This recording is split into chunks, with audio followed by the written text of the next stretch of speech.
ಓಂ ಶಾಂತಿ. ಇಂದಿನ ದಿನಾಂಕ 24/1/2024.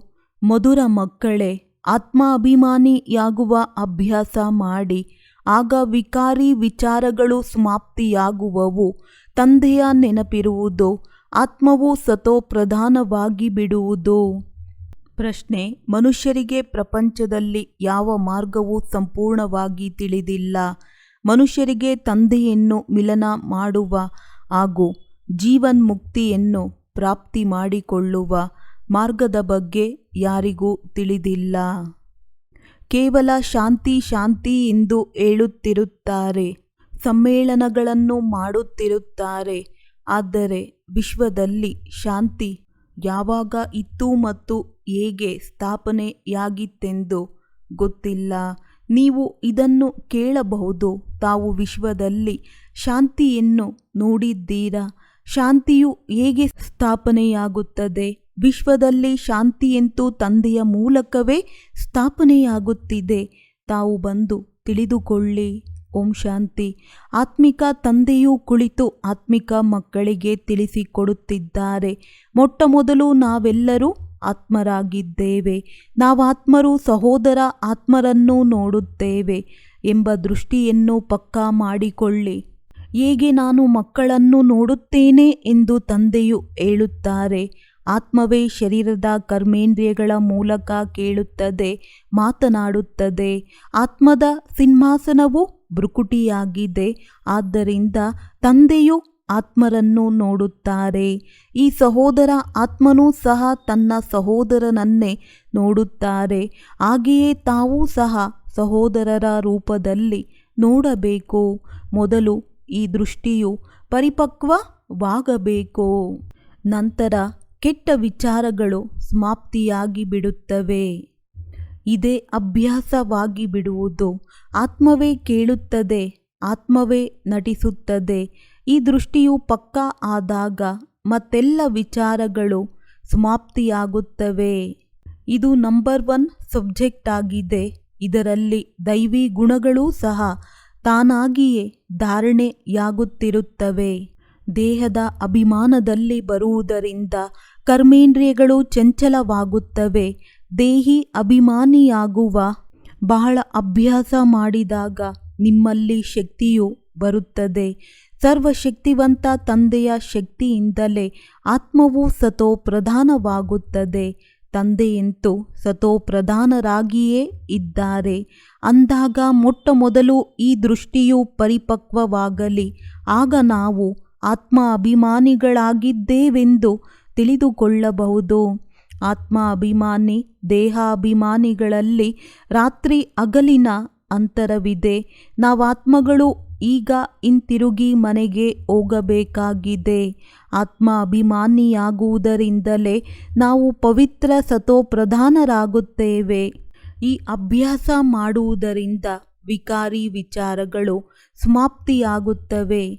ಧರಣಿಯ ನಕ್ಷತ್ರಗಳೆಂದು ಮನುಷ್ಯರು ಹೇಳುತ್ತಾರೆ. ಅವಶ್ಯವಾಗಿ ನಾವಾತ್ಮರು ನಕ್ಷತ್ರಗಳಾಗಿದ್ದೇವೆ. ಕರ್ಮ ಮಾಡುವುದಕ್ಕಾಗಿ ಈ ಶರೀರವು ಸಿಕ್ಕಿದೆ. ಈಗ ನಾವು ತಮೋಪ್ರಧಾನರಾಗಿದ್ದೇವೆ. ಮತ್ತೆ ನಾವೇ ಸತೋಪ್ರಧಾನರಾಗಬೇಕಾಗಿದೆ. ತಂದೆಯೂ ಸಹ ಪುರುಷೋತ್ತಮ ಸಂಗಮ ಯುಗದಲ್ಲಿಯೇ ಬರಬೇಕಾಗಿದೆ. ಆದರೆ ಕ್ರಿಸ್ತನ ಶರೀರದಲ್ಲಿ ಬರುತ್ತಾರೆಂದೂ ಸಹ ಹೇಳುವುದಿಲ್ಲ. ಏಕೆಂದರೆ ಸೃಷ್ಟಿಯು ರಜೋಪ್ರಧಾನದಲ್ಲಿ ಕ್ರೈಸ್ತ ಬರುತ್ತಾನೆ. ಯಾವುದೇ ಬುದ್ಧ ಅಥವಾ ಕ್ರಿಸ್ತನ ಶರೀರದಲ್ಲಿ ಭಗವಂತನು ಬರಲು ಸಾಧ್ಯವಿಲ್ಲ. ಬರುವುದು ಒಂದೇ ಬಾರಿ ಮತ್ತು ಹಳೆಯ ಪ್ರಪಂಚದಲ್ಲಿ ಹೊಸ ಪ್ರಪಂಚವನ್ನು ಸ್ಥಾಪನೆ ಮಾಡುವುದಕ್ಕಾಗಿಯೇ ಬರುತ್ತಾರೆ. ತಮೋಪ್ರಧಾನ ಪ್ರಪಂಚವನ್ನು ಪರಿವರ್ತನೆ ಮಾಡಿ ಸತೋಪ್ರಧಾನವನ್ನಾಗಿ ಮಾಡಲು ಅವಶ್ಯವಾಗಿ ಸಂಗಮ ಯುಗದಲ್ಲಿ ಬರುತ್ತಾರೆ. ಮತ್ಯಾವ ಸಮಯದಲ್ಲಿಯೂ ಬರಲು ಸಾಧ್ಯವಿಲ್ಲ. ಅವರು ಬಂದು ಹೊಸ ಪ್ರಪಂಚವನ್ನು ಸ್ಥಾಪನೆ ಮಾಡಬೇಕಾಗಿದೆ. ಅವರಿಗೆ ಸ್ವರ್ಗದ ರಚಯಿತನೆಂದು ಹೇಳಲಾಗುತ್ತದೆ.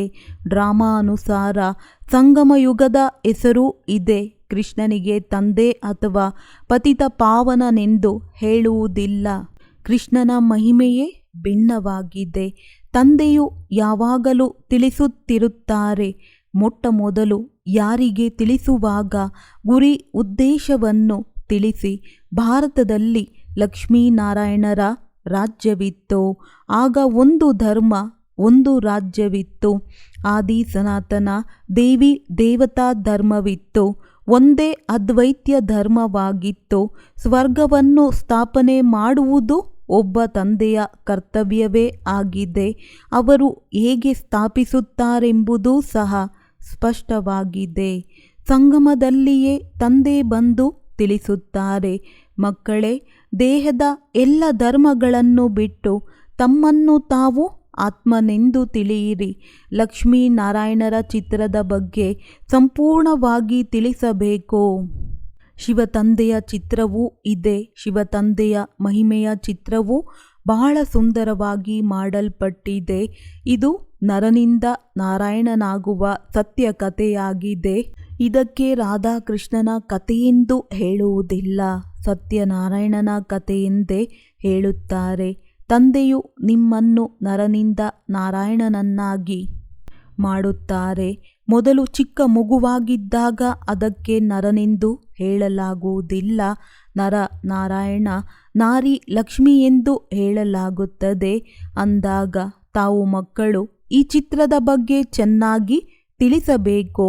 ಸನ್ಯಾಸಿಗಳಂತೂ ಆದಿ ಸನಾತನ ದೇವಿ ದೇವತಾ ಧರ್ಮವನ್ನು ಸ್ಥಾಪನೆ ಮಾಡಲು ಸಾಧ್ಯವಿಲ್ಲ. ಶಂಕರಾಚಾರ್ಯರು ಬರುವುದೇ ರಜೋಪ್ರಧಾನದ ಸಮಯದಲ್ಲಿ. ಅವರು ರಾಜಯೋಗವನ್ನು ಕಲಿಸಲು ಸಾಧ್ಯವಿಲ್ಲ. ತಂದೆಯು ಸಂಗಮಯುಗದಲ್ಲಿ ಬರುತ್ತಾರೆ ಮತ್ತು ಅನೇಕ ಜನ್ಮಗಳ ಅಂತಿಮ ಜನ್ಮದ ಅಂತಿಮ ಸಮಯದಲ್ಲಿ ನಾನು ಪ್ರವೇಶ ಮಾಡುತ್ತೇನೆಂದು ಹೇಳುತ್ತಾರೆ. ಮೇಲೆ ತ್ರಿಮೂರ್ತಿಗಳು ಇದ್ದಾರೆ. ಅದರಲ್ಲಿ ಬ್ರಹ್ಮ ಯೋಗದಲ್ಲಿ ಕುಳಿತಿದ್ದಾರೆ. ಶಂಕರನ ಮಾತೆ ಬೇರೆಯಾಗಿದೆ. ಎತ್ತಿನ ಮೇಲೆ ಸವಾರಿ ಮಾಡಲು ಸಾಧ್ಯವಿಲ್ಲ. ತಂದೆಯಂತೂ ಇಲ್ಲಿಯೇ ಬಂದು ತಿಳಿಸಬೇಕಾಗುತ್ತದೆ. ವಿನಾಶವೂ ಸಹ ಇಲ್ಲಿಯೇ ಆಗುತ್ತದೆ. ವಿಶ್ವದಲ್ಲಿ ಶಾಂತಿ ಸ್ಥಾಪನೆಯಾಗಲೆಂದು ಮನುಷ್ಯರು ಹೇಳುತ್ತಾರೆ. ಅದಂತೂ ಈಗ ಸ್ಥಾಪನೆಯಾಗುವುದಿದೆ. ಆದ್ದರಿಂದಲೇ ಬುದ್ಧಿಯಲ್ಲಿ ಬರುತ್ತದೆ. ಚಿತ್ರಗಳ ಬಗ್ಗೆ ನೀವು ಬಹಳ ಚೆನ್ನಾಗಿ ತಿಳಿಸಬಹುದು. ಯಾರು ಶಿವನ ಹಾಗೂ ದೇವತೆಗಳ ಭಕ್ತಿ ಮಾಡುತ್ತಾರೆಯೋ ಅವರಿಗೆ ತಿಳಿಸಬೇಕಾಗುತ್ತದೆ. ಅವರು ಇದನ್ನು ಬೇಗನೆ ಒಪ್ಪುತ್ತಾರೆ. ಬಾಕಿ ವಿಜ್ಞಾನ ಹಾಗೂ ಪ್ರಕೃತಿ ಇತ್ಯಾದಿಗಳನ್ನು ಒಪ್ಪುವವರ ಬುದ್ಧಿಯಲ್ಲಿ ಕುಳಿತುಕೊಳ್ಳುವುದಿಲ್ಲ. ಅನ್ಯ ಧರ್ಮದವರ ಬುದ್ಧಿಯಲ್ಲಿಯೂ ಬರುವುದಿಲ್ಲ. ಯಾರು ಅನ್ಯ ಧರ್ಮಗಳಲ್ಲಿ ಮತಾಂತರ ಆದವರು ಮತ್ತೆ ಬರುತ್ತಾರೆ. ಅವರ ಚಿಂತೆಯನ್ನೇಕೆ ಮಾಡಬೇಕು? ದೇವತಾ ಧರ್ಮದವರು ಹಾಗೂ ಬಹಳ ಭಕ್ತಿ ಮಾಡುವವರು ತಮ್ಮ ಧರ್ಮದಲ್ಲಿಯೇ ಬಹಳ ಪಕ್ಕಾ ಆಗಿರುತ್ತಾರೆ. ಆದ್ದರಿಂದ ದೇವತೆಗಳ ಪೂಜಾರಿಗಳಿಗೆ ಹೋಗಿ ತಿಳಿಸಿ. ಹಿರಿಯ ವ್ಯಕ್ತಿಗಳು ಎಂದೂ ಬರುವುದಿಲ್ಲ. ಬಿರ್ಲಾದವರು ಇಷ್ಟೊಂದು ಮಂದಿರಗಳನ್ನು ಕಟ್ಟಿಸುತ್ತಾರೆ. ಆದರೆ ಅವರ ಬಳಿ ಜ್ಞಾನವನ್ನು ಕೇಳುವ ಸಮಯವೆಲ್ಲಿದೆ? ಇಡೀ ದಿನ ಬುದ್ಧಿಯು ವ್ಯವಹಾರದಲ್ಲಿಯೇ ತೊಡಗಿರುತ್ತದೆ. ಅವರಿಗೆ ಬಹಳ ಹಣ ಬರುತ್ತದೆ ಎಂದರೆ ಅದರಿಂದ ಮಂದಿರವನ್ನು ಕಟ್ಟಿಸುತ್ತಾರೆ. ಇನ್ನೂ ಹೆಚ್ಚಿನ ಹಣವು ಸಿಗುತ್ತದೆ. ಇದು ದೇವತೆಗಳ ಕೃಪೆಯಾಗಿದೆ ಎಂದು ತಿಳಿಯುತ್ತಾರೆ. ನಿಮ್ಮ ಬಳಿ ಯಾರೇ ಬರಲಿ ಅವರಿಗೆ ಲಕ್ಷ್ಮೀನಾರಾಯಣ ಚಿತ್ರವನ್ನು ತೋರಿಸಿ ತಿಳಿಸಿ. ತಾವು ವಿಶ್ವದಲ್ಲಿ ಶಾಂತಿಯನ್ನು ಬಯಸುತ್ತೀರಿ. ಆ ಶಾಂತಿಯ ರಾಜ್ಯವು ಇದೇ ಪ್ರಪಂಚದಲ್ಲಿತ್ತು. ಇಂತಹ ದಿನಾಂಕದಿಂದ ಇಂತಹ ದಿನಾಂಕದವರೆಗೆ ಸೂರ್ಯವಂಶಿ ರಾಜಧಾನಿಯನ್ನು ನೋಡಿ ಬಹಳ ಶಾಂತಿ ಇತ್ತು. ನಂತರ 2 ಕಲೆಗಳು ಕಡಿಮೆಯಾಗಿ ಬಿಡುತ್ತದೆ. ಈ ಚಿತ್ರದ ಮೇಲೆಯೇ ಎಲ್ಲವೂ ಆಧಾರಿತವಾಗಿದೆ. ಈಗ ನೀವು ವಿಶ್ವದಲ್ಲಿ ಶಾಂತಿಯನ್ನು ಬಯಸುತ್ತೀರಿ. ಅಂದಾಗ ಎಲ್ಲಿಗೆ ಹೋಗುತ್ತೀರಿ? ಮನೆಯ ಮಾರ್ಗವಂತೂ ಯಾರಿಗೂ ಗೊತ್ತಿಲ್ಲ. ನಾವಾತ್ಮರು ಶಾಂತ ಸ್ವರೂಪರಾಗಿದ್ದೇವೆ. ಮೂಲವತನದಲ್ಲಿರುತ್ತೇವೆ. ಅದೇ ಶಾಂತಿಧಾಮವಾಗಿದೆ. ಅದು ಈ ಪ್ರಪಂಚದಲ್ಲಿಲ್ಲ. ಅದಕ್ಕೆ ನಿರಾಕಾರಿ ಪ್ರಪಂಚವೆಂದು ಹೇಳಲಾಗುತ್ತದೆ. ಬಾಕಿ ವಿಶ್ವವೆಂದು ಇದಕ್ಕೆ ಹೇಳಲಾಗುತ್ತದೆ. ವಿಶ್ವದಲ್ಲಿ ಯಾವಾಗ ಹೊಸ ಪ್ರಪಂಚ ಇರುವುದೋ ಆಗಲೇ ಶಾಂತಿ ಇರುತ್ತದೆ. ವಿಶ್ವದ ಮಾಲೀಕರು ಇಲ್ಲಿ ಕುಳಿತಿದ್ದಾರೆ. ಬಡವರು ಈ ಮಾತುಗಳನ್ನು ಬಹಳ ಚೆನ್ನಾಗಿ ತಿಳಿದುಕೊಳ್ಳುತ್ತಾರೆ. ಈ ಮಾತು ಬಹಳ ಚೆನ್ನಾಗಿದೆ. ನಾವು ಮಾರ್ಗವನ್ನು ಹುಡುಕುತ್ತಿದ್ದೇವೆಂದು ಕೆಲವರು ಹೇಳುತ್ತಾರೆ. ಮಾರ್ಗದ ಬಗ್ಗೆಯೇ ಗೊತ್ತಿಲ್ಲವೆಂದರೆ ಹುಡುಕುವುದಾದರೂ ಏನು? ತಂದೆ ಮತ್ತು ಜೀವನ್ಮುಕ್ತಿಯ ಮಾರ್ಗವನ್ನು ತಿಳಿದಿರುವವರು ಯಾರೂ ಇಲ್ಲ. ಶಾಂತಿ ಶಾಂತಿ ಎಂದು ಹೇಳುತ್ತಿರುತ್ತಾರೆ. ಬಾಕಿ ಶಾಂತಿಯು ಯಾವಾಗ ಇತ್ತು, ಹೇಗೆ ಸ್ಥಾಪನೆಯಾಯಿತು ಎಂಬುದು ಯಾರಿಗೂ ಗೊತ್ತಿಲ್ಲ. ಎಷ್ಟೊಂದು ಸಮ್ಮೇಳನ ಮೊದಲಾದವುಗಳನ್ನು ಮಾಡುತ್ತಿರುತ್ತಾರೆ. ಅಂದಾಗ ಅವರನ್ನು ಕೇಳಬೇಕೋ, ತಾವು ಎಂದಾದರೂ ವಿಶ್ವದಲ್ಲಿ ಶಾಂತಿಯು ಹೇಗೆ ಸ್ಥಾಪನೆಯಾಗುತ್ತದೆ ಎಂದು ನೋಡಿದ್ದೀರಾ? ನೀವು ಪ್ರಜೆಗಳು ಪರಸ್ಪರ ಏಕೆ ತಬ್ಬಿಬ್ಬಾಗುವಿರಿ? ಸಮ್ಮೇಳನಗಳನ್ನು ಮಾಡುತ್ತಿರುತ್ತೀರಿ. ಎಲ್ಲಿಂದಲೂ ಉತ್ತರವೂ ಸಿಗುತ್ತಿಲ್ಲ.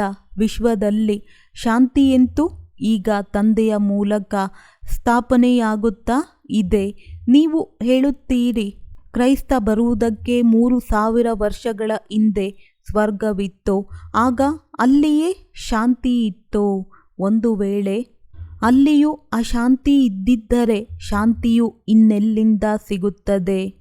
ಇದನ್ನು ಬಹಳ ಚೆನ್ನಾಗಿ ತಿಳಿಸಬೇಕು. ಈ ಸಮಯದಲ್ಲಂತೂ ನಿಮಗೆ ಇಷ್ಟೊಂದು ಮಾತನಾಡಲು ಸಮಯವನ್ನು ಕೊಡುವುದಿಲ್ಲ. ಏಕೆಂದರೆ ಈಗ ಅವರಿಗೆ ಕೇಳುವ ಸಮಯವೂ ಬಂದಿಲ್ಲ. ಕೇಳುವುದಕ್ಕೂ ಸಹ ಸೌಭಾಗ್ಯ ಬೇಕಲ್ಲವೇ?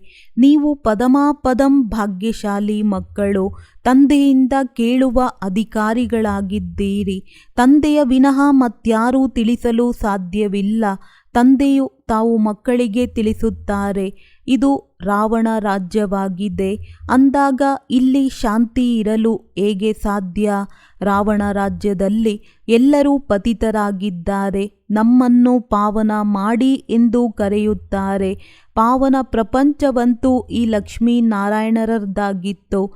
ರಾಮರಾಜ್ಯ ಮತ್ತು ರಾವಣ ರಾಜ್ಯದಲ್ಲಿ ಎಷ್ಟೊಂದು ಅಂತರವಿದೆ. ಸೂರ್ಯವಂಶಿ ಚಂದ್ರವಂಶಿ ನಂತರ ರಾವಣವಂಶಿಯಾಗುತ್ತಾರೆ. ಈ ಸಮಯವು ಕಲಿಯುಗ ರಾವಣನ ಸಂಪ್ರದಾಯವಾಗಿದೆ.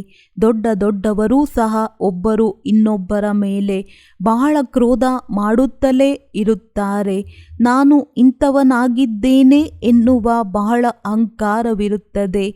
ಅಂದಾಗ ಈ ಲಕ್ಷ್ಮೀ ನಾರಾಯಣರ ಚಿತ್ರದ ಬಗ್ಗೆ ತಿಳಿಸುವುದು ಬಹಳ ಸಹಜವಾಗಿದೆ. ಹೇಳಿ, ಇವರ ರಾಜ್ಯದಲ್ಲಿಯೇ ವಿಶ್ವದಲ್ಲಿ ಶಾಂತಿ ಇತ್ತು, ಮತ್ಯಾವುದೇ ಧರ್ಮವಿರಲಿಲ್ಲ. ವಿಶ್ವದಲ್ಲಿ ಶಾಂತಿಯಂತೂ ಇಲ್ಲಿಯೇ ಇರುತ್ತದೆ. ಅಂದಾಗ ಇದು ಮುಖ್ಯವಾದ ಚಿತ್ರವಾಗಿದೆ. ಅನೇಕ ಚಿತ್ರಗಳ ಬಗ್ಗೆ ತಿಳಿಸುವುದರಿಂದ ಮನುಷ್ಯರ ವಿಚಾರಗಳು ಬೇರೆ ಕಡೆ ಹೊರಟು ಹೋಗುತ್ತದೆ. ಏನು ತಿಳಿದುಕೊಂಡರೋ ಅದು ಸಹ ಮರೆತು ಹೋಗುತ್ತದೆ. ಆದ್ದರಿಂದಲೇ ಟೂ ಮೆನಿ ಕುಕ್ಸ್ ಎಂದು ಹೇಳಲಾಗುತ್ತದೆ. ಬಹಳ ಚಿತ್ರಗಳು ಇರುತ್ತವೆ ಮತ್ತು ಅನೇಕ ಉಪಕಥೆಗಳ ಮಾದರಿಗಳಿರುತ್ತವೆ ಎಂದರೆ ಅಲ್ಲಿ ಮೂಲ ಮಾತು ಬುದ್ಧಿಯಿಂದ ಹೊರಟು ಹೋಗುತ್ತದೆ. ಕೆಲವರೇ ವಿರಳವಾಗಿ ತಂದೆಯು ಇದನ್ನು ಸ್ಥಾಪಿಸುತ್ತಿದ್ದಾರೆಂದು ಅರಿತುಕೊಳ್ಳುತ್ತಾರೆ. 84 ಜನ್ಮಗಳು ಇವರಿಗೋಸ್ಕರವೇ ಆಗಿದೆ. ಉದಾಹರಣೆಗೆ ಒಬ್ಬರದ್ದನ್ನೇ ತೋರಿಸುತ್ತಾರೆ. ಎಲ್ಲರನ್ನೂ ಹೇಗೆ ತೋರಿಸಲು ಸಾಧ್ಯ? ಹೇಗೆ? ಶಾಸ್ತ್ರಗಳಲ್ಲಿಯೂ ಸಹ ಒಬ್ಬ ಅರ್ಜುನನ ಹೆಸರನ್ನು ಇಟ್ಟಿದ್ದಾರಲ್ಲವೇ? ಶಾಲೆಯಲ್ಲಿ ಶಿಕ್ಷಕರು ಒಬ್ಬರಿಗೆ ಓದಿಸುತ್ತಾರೇನೋ? ಹಾಗೆಯೇ ಇದೂ ಸಹ ಶಾಲೆಯಾಗಿದೆ. ಗೀತೆಯಲ್ಲಿ ಶಾಲೆಯ ರೂಪವೇನೂ ಕೊಟ್ಟಿಲ್ಲ. ಕೃಷ್ಣ ಚಿಕ್ಕ ಮಗುವಾಗಿದ್ದಾನೆ ಅಂದಾಗ ಗೀತೆಯನ್ನು ಹೇಗೆ ತಿಳಿಸಲು ಸಾಧ್ಯ? ಇದು ಭಕ್ತಿ ಮಾರ್ಗವಾಗಿದೆ. ಈ ನಿಮ್ಮ ಬ್ಯಾಡ್ಜ್ ಸಹ ಬಹಳ ಸೇವೆ ಮಾಡುತ್ತದೆ. ಇದು ಎಲ್ಲದಕ್ಕಿಂತ ಒಳ್ಳೆಯದಾಗಿದೆ. ಮೊದಲು ಶಿವ ತಂದೆಯ ಚಿತ್ರದ ಮುಂದೆ ಕರೆತರಬೇಕು. ನಂತರ ಲಕ್ಷ್ಮೀನಾರಾಯಣರ ಚಿತ್ರದ ಮುಂದೆ ನಿಲ್ಲಿಸಬೇಕು. ನೀವು ಶಾಂತಿಯನ್ನು ಬಯಸುತ್ತೀರಿ ಅಂದ ಮೇಲೆ ಅದು ಕಲ್ಪದಲ್ಲಿಯೂ ತಂದೆಯ ಮೂಲಕವೇ ಸ್ಥಾಪನೆಯಾಗುತ್ತದೆ. ನೀವು ಈ ಚಕ್ರವನ್ನು ತಿಳಿದುಕೊಂಡಿದ್ದೀರಿ. ಮೊದಲು ನೀವು ಸಹ ತುಚ್ಛ ಬುದ್ಧಿಯವರಾಗಿದ್ದೀರಿ.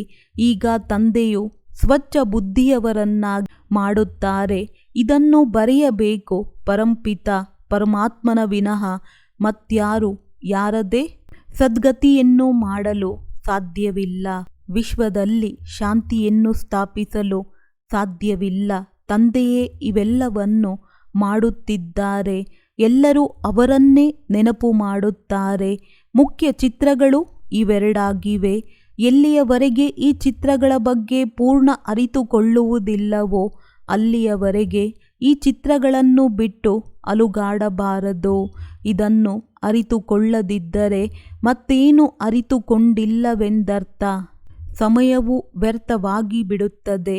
ಬುದ್ಧಿಯಲ್ಲಿ ಕುಳಿತುಕೊಳ್ಳಲಿಲ್ಲವೆಂದರೆ ಅವರನ್ನು ಪಳಗಿಸಬೇಕು.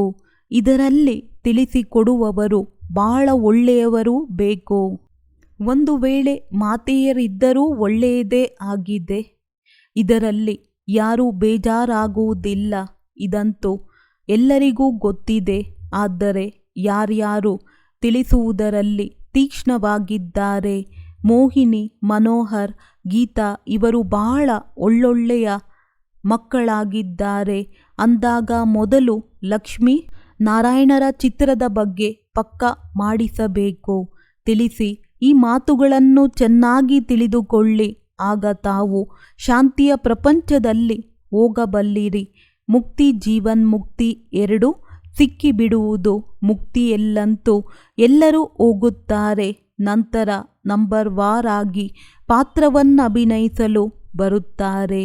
ಇದನ್ನು ತಿಳಿಸುವುದು ಸಹ ಬಹಳ ಆಡಂಬರವಾಗಿ ತಿಳಿಸಬೇಕು. ಅರ್ಥಾತ್ ಸುಂದರವಾಗಿ ತಿಳಿಸಬೇಕು. ಇದು ನಂಬರ್ 1 ಚಿತ್ರವಾಗಿದೆ. ವಿಶ್ವದಲ್ಲಿ ಇವರೇ ಶಾಂತಿಗೆ ಮಾಲೀಕರಾಗಿದ್ದರು. ಈ ಮಾತುಗಳು ಬುದ್ಧಿವಂತರ ಬುದ್ಧಿಯಲ್ಲಿಯೇ ಕುಳಿತುಕೊಳ್ಳುತ್ತದೆ. ಬಲೆ ಚೆನ್ನಾಗಿದೆ ಎಂದು ಹೇಳುತ್ತಾರೆ. ಕಾಲಿಗೆ ಬೀಳುತ್ತಾರೆ. ಆದರೆ ತಂದೆಯನ್ನು ಅರಿತುಕೊಂಡರೇನು, ಅವರನ್ನು ಮಾಯೆಯು ಬಿಡುವುದಿಲ್ಲ. ಯಾವ ತಂದೆಯು ಇಷ್ಟು ಶ್ರೇಷ್ಠರನ್ನಾಗಿ ಮಾಡುತ್ತಾರೆ, ಅವರನ್ನು ಎಷ್ಟೊಂದು ನೆನಪು ಮಾಡಬೇಕು. ಆದ್ದರಿಂದಲೇ ತಂದೆಯು ತಿಳಿಸುತ್ತಾರೆ, ಮಕ್ಕಳೇ, ನನ್ನನ್ನು ನೆನಪು ಮಾಡಿದಾಗಲೇ ನಿಮ್ಮ ಪಾಪಗಳು ಭಸ್ಮವಾಗುತ್ತದೆ. ಸತೋ ಪ್ರಧಾನರಾಗುವಿರಿ. ಇಲ್ಲಿ ಒಳಗೆ ಬಂದ ಕೂಡಲೇ ಈ ರೀತಿ ಲಕ್ಷ್ಮೀನಾರಾಯಣ ಆಗುತ್ತೇನೆಂದು ತಕ್ಷಣ ಖುಷಿಯಲ್ಲಿ ರೋಮಾಂಚನವಾಗಿ ಬಿಡಬೇಕು. ನಾನು ಬ್ರಹ್ಮ ಒಳಗೆ ಬರುತ್ತೇನೆ ಮತ್ತು ಲಕ್ಷ್ಮೀನಾರಾಯಣನನ್ನು ನೋಡುತ್ತೇನೆಂದರೆ ಬಹಳ ಖುಷಿಯಾಗುತ್ತದೆ. ಓಹೋ, ಬಾಬಾ ನಮ್ಮನ್ನು ಈ ರೀತಿ ಮಾಡುತ್ತಿದ್ದಾರೆ. ವಾ ಬಾಬಾ ವಾ ಎನ್ನುತ್ತೇನೆ. ಲೌಕಿಕ ಮನೆಯಲ್ಲಿ ಯಾರ ತಂದೆಯಾದರೂ ದೊಡ್ಡ ಹುದ್ದೆಯಲ್ಲಿ ಇರುತ್ತಾರೆಂದರೆ ನನ್ನ ತಂದೆಯು ಮಂತ್ರಿಯಾಗಿದ್ದಾರೆಂದು ಮಕ್ಕಳಿಗೆ ಬಹಳ ಖುಷಿ ಇರುತ್ತದೆ. ಹಾಗೆಯೇ ತಂದೆಯು ನಮ್ಮನ್ನು ಈ ರೀತಿ ಮಾಡುತ್ತಿದ್ದಾರೆಂದು ನೀವು ಮಕ್ಕಳಿಗೆ ಎಷ್ಟೊಂದು ಖುಷಿ ಇರಬೇಕು. ಆದರೆ ಮಾಯೆಯು ಮರೆಸಿಬಿಡುತ್ತದೆ. ಬಹಳ ವಿರೋಧ ಮಾಡುತ್ತಿದ್ದು ನೀವು ಮಕ್ಕಳಿಗೆ ಬಹಳ ಖುಷಿ ಇರಬೇಕು. ದೈವಿ ಗುಣಗಳನ್ನು ಸಹ ಧಾರಣೆ ಮಾಡಬೇಕು. ಆತ್ಮ ಅಭಿಮಾನಿ ಭವ. ಮಕ್ಕಳು ಆತ್ಮರನ್ನು ಸಹೋದರನ ರೂಪದಲ್ಲಿ ನೋಡಿ. ಆಗ ಸ್ತ್ರೀಯರನ್ನೂ ಸಹ ಆತ್ಮದ ರೂಪದಲ್ಲಿಯೇ ನೋಡುವಿರಿ. ಕುದೃಷ್ಟಿಯೂ ಬರುವುದಿಲ್ಲ. ಯಾವಾಗ ನೀವು ಸಹೋದರರ ದೃಷ್ಟಿಯಿಂದ ನೋಡುವುದಿಲ್ಲವೋ ಆಗಲೇ ಮನಸ್ಸಿನ ಬಿರುಗಾಳಿಗಳು ಬರುವುದು. ಇದರಲ್ಲಿ ಬಹಳ ಪರಿಶ್ರಮವಿದೆ. ಚೆನ್ನಾಗಿ ಅಭ್ಯಾಸ ಬೇಕು. ಆತ್ಮ ಅಭಿಮಾನಿಗಳಾಗಬೇಕು. ಕರ್ಮಾತೀತ ಸ್ಥಿತಿಯಂತೂ ಅಂತ್ಯದಲ್ಲಿಯೇ ಆಗುವುದು. ಸರ್ವೀಸ್ ಮಾಡುವ ಮಕ್ಕಳೇ ತಂದೆಯ ಹೃದಯವನ್ನೇರುತ್ತಾರೆ. ತಡವಾಗಿ ಬಂದವರೂ ಅವರೂ ಸಹ ತೀವ್ರ ಪುರುಷಾರ್ಥ ಮಾಡಿ ಮುಂದೆ ಹೋಗುತ್ತಾರೆ. ನೀವು ಮಕ್ಕಳು ಮೊದಲಿನ ಇತಿಹಾಸವನ್ನು ಕೇಳಿದ್ದೀರಿ. ಇವರು ಹೇಗೆ ಗೃಹಸ್ಥವನ್ನು ಬಿಟ್ಟರು, ರಾತ್ರಿಯಲ್ಲಿಯೇ ಓಡಿ ಬಂದರು. ನಂತರ ಇಷ್ಟೊಂದು ಮಕ್ಕಳನ್ನು ಪಾಲನೆ ಮಾಡಲಾಯಿತು. ಇದಕ್ಕೆ ಬಟ್ಟಿ ಎಂದು ಹೇಳಲಾಗುತ್ತದೆ. ಆ ಬಟ್ಟಿಯಿಂದ ನಂಬರ್ವಾರ್ ಸಿದ್ಧರಾದರು. ಇದಂತೂ ಅದ್ಭುತವಾಗಿದೆ. ತಂದೆಯು ನಿಮ್ಮನ್ನು ಇಂತಹ ಸುಂದರವಾದ ಸ್ವರ್ಗದ ಮಾಲೀಕರನ್ನಾಗಿ ಮಾಡುತ್ತಾರೆ. ಸ್ವಯಂ ಭಗವಂತನೇ ನಿಮಗೆ ಓದಿಸುತ್ತಾರೆ. ಎಷ್ಟೊಂದು ಸಾಧಾರಣವಾಗಿದ್ದಾರೆ. ಪ್ರತಿನಿತ್ಯವೂ ನಿಮಗೆ ಎಷ್ಟೊಂದು ತಿಳಿಸುತ್ತಾರೆ ಮತ್ತು ಮಕ್ಕಳಿಗೆ ನಮಸ್ಕಾರವನ್ನು ಹೇಳುತ್ತಾರೆ. ಮಕ್ಕಳೇ, ನೀವು ನನಗಿಂತಲೂ ಉನ್ನತವಾಗಿ ಹೋಗುತ್ತೀರಿ. ನೀವೇ ಕಂಗಾಲರಿಂದ ಡಬಲ್ ಕಿರೀಟಧಾರಿ ವಿಶ್ವದ ಮಾಲೀಕರಾಗುತ್ತೀರಿ. ಆದ್ದರಿಂದ ತಂದೆಯು ನಿಮಗೆ ತಿಳಿಸಲು ಬಹಳ ರುಚಿಯಿಂದ ಬರುತ್ತಾರೆ. ಲೆಕ್ಕವಿಲ್ಲದಷ್ಟು ಬಾರಿ ಬಂದಿರುತ್ತಾರೆ. ಇಂದು ನೀವು ರಾಮನಾದ ನನ್ನಿಂದ ರಾಜ್ಯವನ್ನು ಪಡೆಯುತ್ತೀರಿ. ನಂತರ ನೀವು ರಾಜ್ಯವನ್ನು ರಾವಣನಿಂದ ಕಳೆದುಕೊಳ್ಳುತ್ತೀರಿ. ಇದು ಆಟವಾಗಿದೆ. ಒಳ್ಳೆಯದು. ಮಧುರ ಅಗಲಿ ಹೋಗಿ ಮರಳಿ ಸಿಕ್ಕಿರುವಂತಹ ಮಕ್ಕಳಿಗೆ ಪ್ರೀತಿಯ ಮಾತ್ಪಿತಾ ಬಾಪ್ತಾದಾರವರ ನೆನಪು, ಪ್ರೀತಿ ಹಾಗೂ ಸುಪ್ರಭಾತ. ಆತ್ಮೀಯ ಮಕ್ಕಳಿಗೆ ಆತ್ಮೀಯ ತಂದೆಯ ನಮಸ್ತೆ. ಧಾರಣೆಗಾಗಿ ಮುಖ್ಯ ಸಾರ: ಆತ್ಮವನ್ನು ಸತೋಪ್ರಧಾನ ಮಾಡಿಕೊಳ್ಳುವುದಕ್ಕಾಗಿ ಒಬ್ಬ ಸರ್ವಶಕ್ತಿವಂತ ತಂದೆಯಿಂದ ಶಕ್ತಿಯನ್ನು ಪಡೆದುಕೊಳ್ಳಬೇಕು. ಆತ್ಮ ಅಭಿಮಾನಿಯಾಗುವ ಪುರುಷಾರ್ಥ ಮಾಡಿ ನಾವಾತ್ಮಗಳು ಸಹೋದರರಾಗಿದ್ದೇವೆ ಎಂಬ ಅಭ್ಯಾಸವನ್ನು ನಿರಂತರ ಮಾಡುತ್ತಾ ಇರಿ. ತಂದೆ ಮತ್ತು ಲಕ್ಷ್ಯದ ಚಿತ್ರದ ಬಗ್ಗೆ ಪ್ರತಿಯೊಬ್ಬರಿಗೆ ವಿಸ್ತಾರವಾಗಿ ತಿಳಿಸಿ. ಅನ್ಯ ಮಾತುಗಳಲ್ಲಿ ಸಮಯವನ್ನು ವ್ಯರ್ಥ ಮಾಡಬೇಡಿ. ವರದಾನ: ಧರಣಿ, ನಾಡಿ ಮತ್ತು ಸಮಯವನ್ನು ನೋಡಿ ಸತ್ಯ ಜ್ಞಾನವನ್ನು ಪ್ರತ್ಯಕ್ಷ ಮಾಡುವಂತಹ ಜ್ಞಾನಪೂರ್ಣ ಆತ್ಮಭವ. ತಂದೆಯ ಈ ಹೊಸ ಜ್ಞಾನ ಸತ್ಯ ಜ್ಞಾನವಾಗಿದೆ. ಈ ಹೊಸ ಜ್ಞಾನದಿಂದಲೇ ಹೊಸ ಪ್ರಪಂಚದ ಸ್ಥಾಪನೆಯಾಗುವುದು. ಈ ಅಧಿಕಾರ ಮತ್ತು ನಶೆಯ ಸ್ವರೂಪದಲ್ಲಿ ಇಮರ್ಜ್ ಆಗಿರಲಿ. ಆದರೆ ಇದರ ಅರ್ಥ ಈಗಲ್ಲ. ಯಾರೇ ಬಂದೊಡನೆ ಹೊಸ ಜ್ಞಾನದ ಹೊಸ ಮಾತುಗಳನ್ನು ತಿಳಿಸಿ ಅವರನ್ನು ಗೊಂದಲದಲ್ಲಿ ತರಬೇಡಿ. ಧರಣಿ, ನಾಡಿ ಮತ್ತು ಸಮಯ ಎಲ್ಲ ನೋಡಿಕೊಂಡು ಜ್ಞಾನ ಕೊಡಬೇಕು. ಇದು ಜ್ಞಾನಪೂರ್ಣರ ನಿಶಾನಿಯಾಗಿದೆ. ಆತ್ಮನ ಇಚ್ಛೆ ನೋಡಿ, ನಾಡಿ ನೋಡಿ, ಧರಣಿ ಮಾಡಿಕೊಳ್ಳಿ. ಆದರೆ ಒಳಗೆ ಸತ್ಯತೆಯ ನಿರ್ಭಯತೆಯ ಶಕ್ತಿ ಖಂಡಿತ ಇರಬೇಕು. ಆಗ ಮಾತ್ರ ಸತ್ಯ ಜ್ಞಾನವನ್ನು ಪ್ರತ್ಯಕ್ಷ ಮಾಡಲು ಸಾಧ್ಯ. ಸ್ಲೋಗನ್: ನನ್ನದು ಎಂದು ಹೇಳುವುದೆಂದರೆ ಚಿಕ್ಕ ಮಾತನ್ನು ದೊಡ್ಡದನ್ನಾಗಿ ಮಾಡುವುದು. ನಿನ್ನದು ಎಂದು ಹೇಳುವುದೆಂದರೆ ಬೆಟ್ಟದಂತಹ ಮಾತನ್ನು ಹತ್ತಿಯನ್ನಾಗಿ ಮಾಡುವುದು. ಅವ್ಯಕ್ತ ಸೈಲೆನ್ಸ್ನ ಮೂಲಕ ಡಬಲ್ ಲೈಟ್ ಫರಿಷ್ಠ ಸ್ಥಿತಿಯ ಅನುಭವ ಮಾಡಿ ಜವಾಬ್ದಾರಿಯನ್ನು ನಿಭಾಯಿಸುವುದು ಇದು ಸಹ ಅವಶ್ಯಕವಾಗಿದೆ. ಆದರೆ ಎಷ್ಟು ದೊಡ್ಡ ಜವಾಬ್ದಾರಿ ಅಷ್ಟು ಡಬಲ್ ಲೈಟ್. ಜವಾಬ್ದಾರಿ ನಿಭಾಯಿಸುತ್ತಾ ಜವಾಬ್ದಾರಿಯ ಹೊರೆಯಿಂದ ಭಿನ್ನರಾಗಿ ಇದನ್ನು ತಂದೆಗೆ ಪ್ರಿಯರು ಎಂದು ಹೇಳಲಾಗುತ್ತದೆ. ಏನು ಮಾಡುವುದು ಬಹಳ ಜವಾಬ್ದಾರಿ ಇದೆ ಎಂದು ಗಾಬರಿಯಾಗಬೇಡಿರಿ. ಇದು ಮಾಡಲೇ ಅಥವಾ ಬೇಡವೇ, ಇದಂತೂ ಬಹಳ ಕಷ್ಟವಿದೆ.